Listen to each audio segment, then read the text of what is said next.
پاکستان کے بلے باز محمد حفیظ نے گزشتہ روز جو پیشن گوئی کی تھی وہ درست ثابت ہوتی نظر آ رہی ہے۔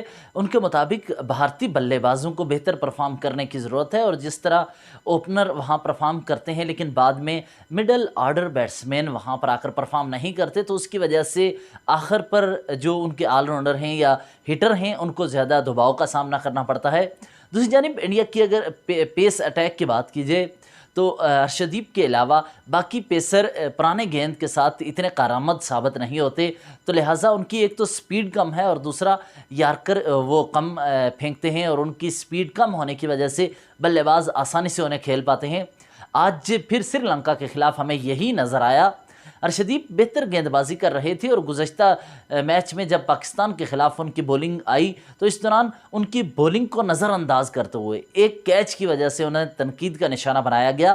حالانکہ انہوں نے بہترین اکانومی کے ساتھ بہترین گیند بازی کی، اور ان کے اگر رنز کی بات کی جائے 4 اوورز میں 7 کی اوسط سے 27 رنز دیے تھے، اور T20 میچز میں اتنے ہائی وولٹیج میچز میں جہاں پر نسیم شاہ جیسا گیند باز، جہاں پر حارث رؤف جیسا گیند باز 30 35 یا 40 رنز دے، تو اس دوران اگر ارشدیپ 27 رنز دیتا ہے، 1-2 وکٹیں لے لیتا ہے، تو یہ بہتر گیند باز کے طور پر سامنے آ رہے تھے، لیکن انہیں بھی تنقید کا نشانہ بنایا گیا، کہیں خالستانی کہا گیا، کہیں ISI کا ایجنٹ قرار دیا گیا۔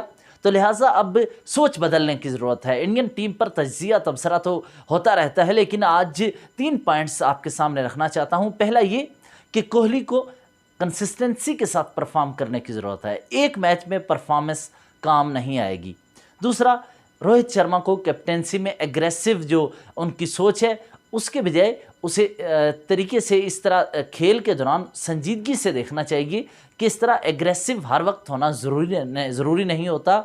ایگریشن کی وجہ سے کبھی کبھی آپ غصے کو اپنے اوپر حاوی کر لیتے ہیں۔ روہت شرما غصے میں آ کر غلط فیصلے کر جاتے ہیں، جس کا نقصان ان کی ٹیم کو اٹھانا پڑتا ہے۔